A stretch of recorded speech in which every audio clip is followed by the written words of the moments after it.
good morning mga mamis! Ito na naman magluluto ang iyong lola na nilagang manok.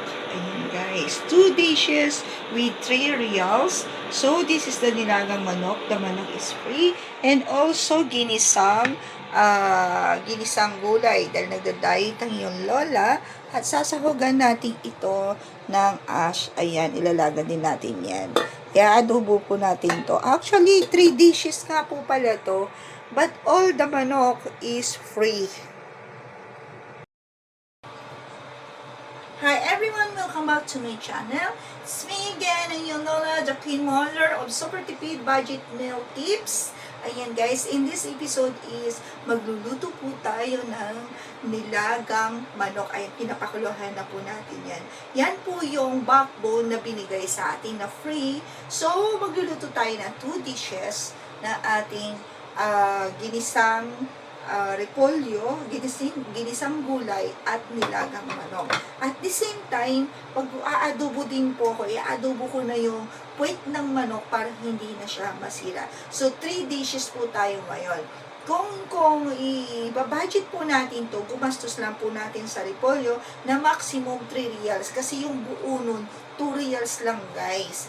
Plus, half of the potato guys. Ayan. Why di haba lemon? Kasi mag-aadobo nga po ako. So, 3 dishes. Look, 3 dishes guys. Is, ang budget lang nito is yung sa ingredients. Is, what do you call this? 3 dishes for 3 reals. The 3 reals is for the ingredients po. So, dahil free na po ang ating chicken backbone. Ayan. Kung naalala nyo, napanood nyo po dyan sa aking episode yung free na backbone, guys, is ginawan ko po ng paraan para makatipid po tayo. So, ito na yung at na-spread out na rin natin to all OFW na walang makain. The Bangladesh, the India, and the Pakistan, I give it to them. Ayan, sa mga subscriber ko din. So, namigay ako. Hindi ko na po pinakita kasi this is not good. Gusto ko lang sana to keep silent na matutulungan ko yung mga OFW. Napakadami na. Do you imagine 51 pieces for the second batch na binigay sa akin. So, until now, puno-puno pa ang ref. Yung kalahati, half of the backbone is I spread out, give it to the overseas foreign worker, the OFW, na iba-ibang nationalities. Okay, guys. So, since na pinapakuluan na po natin to, is i-ready na po natin, i-slice na natin itong onion, na ingredients, at na-slice ko na po ang ating tomato. So, i-slice natin to into strip para igisa lang po natin. Ayan, guys. Kasi kung sino yung gustong kumain ng may sabaw is for me, dahil masama ng pakiramdam mo yung few days ago, dinatrangkaso pa ako, kailangan ko ng sabaw. Kailangan ko ng soup sa katawan para pawisan po tayo. Ayan guys. So, prepare na po natin to guys. 3 dishes with 3 real budget meals tips. No? So, ganun lang talaga. Diskarte lang po tayo. At kung marunong tayo makipagkapwa, kaibigan, we are very friendly to the other people, no? Helping each other. The all OFW is helping each other, guys. Ayan. Yan ang nakikita ko of this country. Talagang, this country, no, all the overseas foreign worker and Filipino worker is nagtutulungan, helping each other, no, and share the blessings to anyone. Talagang napakaganda dito sa bansang to. Very, very nice this country, really. So, ayan, guys. Slice na po natin to into cubes ang ating sibuyas. Actually, how many days hindi po ako nag-upload, nagba-vlogs kasi nag-research ako, gumala ako in 2 days kahit masama ang pakiramdam ko, no? At spare of the all OFW, kinamusta ko yung mga colleagues ko. Ayan, kwentuhan muna po tayo. Is talagang sobrang crisis na. Super crisis na po talaga since nung nagkaroon tayo ng strategy po dito, mga stressful, talagang yung challenges as a OFW, no? Alam natin yan lahat na talagang crisis. Talagang ang dami nawalan ng work. Nag-research po ako kahapon. Gaya na sabi ko po sa inyo, I write the book for the OFW, The Journey of OFW. So, ayan na nga guys, is ganon talaga kahirap. Ang dami nawalan ng trabaho or bumaba ang mga sahod. I'm trying to apply, to pretend to apply, guys. Kasi talagang nag-decide na talaga ako, fully vloggers na po talaga ako to sustain my vlogs, no? And I wanna go out in my comfort zone. Gusto ko nang lumabas sa aking comfort zone, no? Na makilala, no? To know all the OFW, guys. Ayan. So, by anyway, ayan, ayan, tapos na po natin to. Sunod na po natin tong repolyo.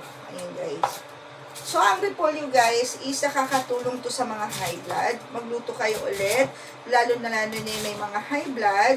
Ayan, pwede natin iluto ang repolyo. At nakakatulong to sa ating pagbaba ng dugo. Ayan, guys. Ang repolyo, at hindi lang, guys, ang leafy leaves talaga, sa even kahit anong klaseng madahon or ano po, is bagad na po talaga sa dugo at sa bones. Ayan. So, ito, guys, ihulog na natin kasi kanina pa siya kumukulo. Ayan. At natimplahan na rin po to. Sobrang, ayan, medyo malambot na. Takpan lang po natin. And then, tapos na yan. At least may hihigupin tayo. After that, igigisa na po natin ang ating ginisang repolyo. Ayan, guys. So, ano na po natin to, guys. Hanguin natin at luto na. Para hindi ma-overcook ang ating manok. Ayan, guys.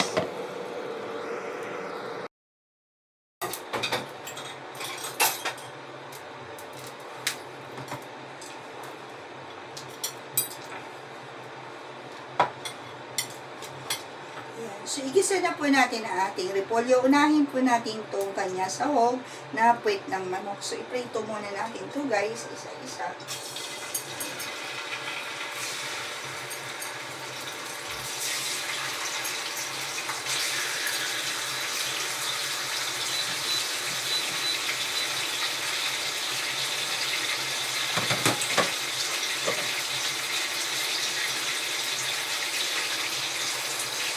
Pabilang muna natin ito dito.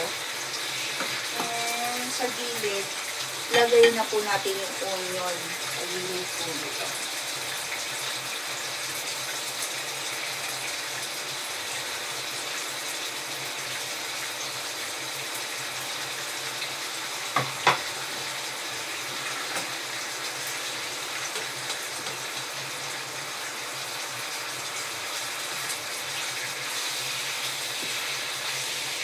Alam nyo, guys, kung may mga vloggers na may pagkakataon na bibigyan ng opportunity ng magtrabaho, yung ganyan, kunin nyo po, guys, kasi ako, kahit na hindi po ako magtrabaho po, guys, is may rason na need to bed rest po talaga aking kinakaharap ngayon. So, yun, guys, since office naman yung ino-offer sa akin, so let's see, at least makalabas po tayo sa comfort zone. Ayan. So, but for me, para sa akin at my age, is, gusto ko po talaga is about sa business. Ayan, guys. I want the business, kaya lang, I observe here in the whole world is talagang lost ang mga businesses po talaga. So, hindi po tayo magsasakripisyo ng sarili natin from pocket the money na malulos din naman. So, walang pagkakaiba to sa COVID. Noong COVID naman is humataw yung ibang business like panda, delivery, yung mga ganyan. Talagang humataw sila ng mga business kahit nasa loob ng bahay. So, yun na nga, guys. Masasabi ko, depende how you can handle your life, guys. Ayan, especially the OFW. So, ang masasabi ko lang, guys, ipasok natin ang pagtitipid, pag-iimpok ng pera. So, super tipid, budget meals. Ayan, so, less tayo sa budget na, alam mo yung makakain mo, mailuluto mo yung gusto mo, pero ililist natin yung budget. Ayan, kagaya ng niluluto ko po, guys. Free na po yung chicken. Ayan. Even I can buy the chicken, pwede natin siyang i-budget na walang matatapon na pagkain, na walang matsitsuro na pagkain, guys, walang itatapon. Ayan. So, kailangan natin tanggapin ang realidad na ang mga OFW talagang grabe at puspusan ng kanilang pagtatrabaho. Ayun, guys. When I came here since 2017, guys, is talagang sa entrepreneur dati, nung wala pang mga quizzes, wala pang kung ano-ano, is talagang bulusok ang pera. Ayan. So, bulusik din ako to spread out as a breadwinner, as a solo mother, ang aking pera. At hinahati ko rin sa charity foundation, sa mga OFW, yung mga ganyan, guys. So, hintayin lang po natin siyang mag-brown at saka na natin ihulog yung igigisa natin na repolyo.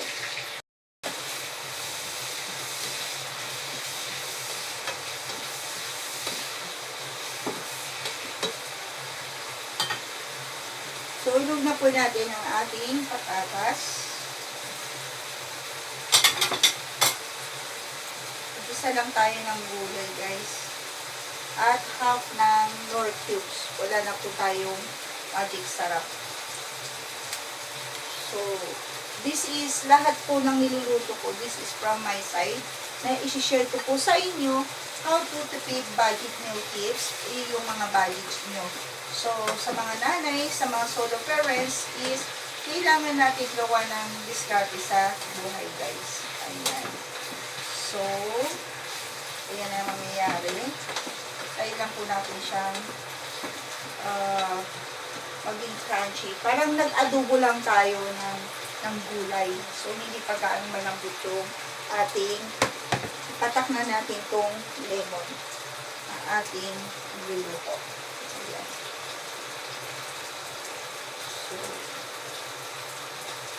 guys, malinis po yung kamay ko, guys, ha. Naghugas po ko. Bago ako nagluluto, naghugas po ko. Kaya yun, guys, pag umasinso po tayo, bibili na po tayo ng gloves. Ayan.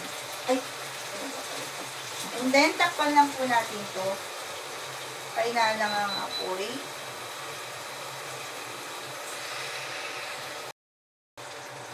So, ito mga mami, ihulog na natin ang ating igigisang repolyo. Ayan. At yung half cubes of chicken cubes. Ayan, guys. After this one po is i-adobo na natin yung puwet ng manok. So, 3 dishes with 3 real, guys. Grabe. Maximum 3 reals na po itong mga ingredients, gulay, lahat na.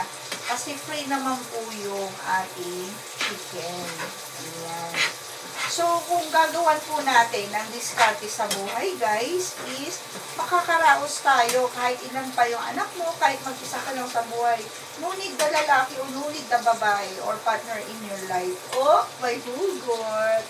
No, hindi ganyan naman talagang mga solo parents. In reality, guys, talagang be strong. Diskartehan po natin ang ating buhay kung paano tayo makaka-move forward. Huwag natin iaasa sa ibang tao ang ating mga problema, guys. We can work hard, no? Ayan. Unless kung talagang matanda na yung kagaya ni Sir Robert, tinutulungan na natin siya, is yung hindi na makakatrabaho, yung mga parents po natin, ayan, ganyan, tutulong po tayo, ayan, sa ating kapwa. Na the way na wag natin silang turuan na maging tamad. Turuan in terms of to push it up, i-push nyo po sila na mag-work. Ayan. So, half cook lang ang gusto ko po dito sa repolyo, guys. So, ayan. 1 minute lang. Ayan. Tapos, talagang luto na. 5 minutes nga lang po to, guys. Kasi tinorta ko mismo yung ingredients ng manok. So, done. So, this is the second dish.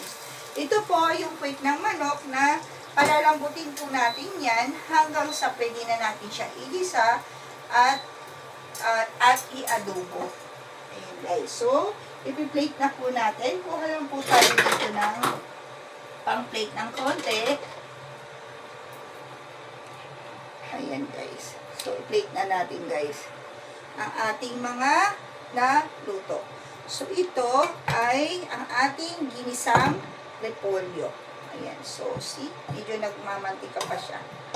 So, gusto ko lang sa repolyo, guys, is half cook. Nasa sa inyo na yan kung wala lang ang carrots eh. Kung may carrots, lagyan ko po ito. Ayan. So, wala po tayong medyo budget pa pambili ng mga gulay-gulay. So, pagtiisan na po natin ito. Ayan. So, ito na ang ating ginisang repolyo, guys. So, nag-separate ako kanina yung sahog kasi parang adobo na siya. Ayan, guys. Mayroon siyang adobong puwet ng manok. At gusto ko lang, sa akin lang talaga. Ayan. And, of course, sa akin, pwede rin naman natin share kung gusto nila tumikim, guys. Ayan. So, ang ating, what do you call this, nilaga. Ayan. So, itong nilaga, guys, is pakita ko lang po sa inyo. Kuha tayo ng 2 pieces. And, ayan. Tikman lang po natin. Kaya ako naglaga, guys, kasi yung mga tauhan at mga staff is pwede silang makishare. Kasi medyo madami po dito talaga. At naawa ko, wala pa silang mga sahod at delay. Kaya, i-share po natin ang ating blessings. Huwag natin ipagdamot. Ayan, guys, ang ating nilagang manok. So, nag-ano tayo ng 2 dishes, ginisang manok at nilagang manok is only 3 reals. 2 dishes is only good for 3 reals budget. Ayan, guys. So, ito, titignan po natin yan mamaya kasi only 6 in the morning. So, kailangan muna natin mag-exercise bago tayo kumain. Okay, guys. So, hanggang dito na lamang. Ayan. So, thank you for watching sa ating 2 dishes, 3 reals ang ating munting vlog. Very simple vlogs. Ang ating very simple content is thank you for watching, guys. At comments lang po kayo down below. At please watch po yung upcoming videos na gagawin po natin at mga surprise po natin, guys. Ayan. And of course, guys, is please watch yung mga na-i-upload ko para may matutunan po tayo, especially the all solo parents, mommies and daddies. Ayan, pwede nyong diskartihan ang ating super tipid budget tips. Ayan, super tipid budget meal tips. Ayan, guys. So, it's me again, Zaidi Galsote, ang iyon, the Queen Mother of OFW Journey and Daily Lifestyle. Super tipid budget meals. Bye! Thank you for watching. Please hit the notification bell and subscribe my YouTube channel. Like and subscribe my YouTube channel. Oh, the keyword is work, fight, and don't forget, God is good all the time, guys. I love you, God bless, bye!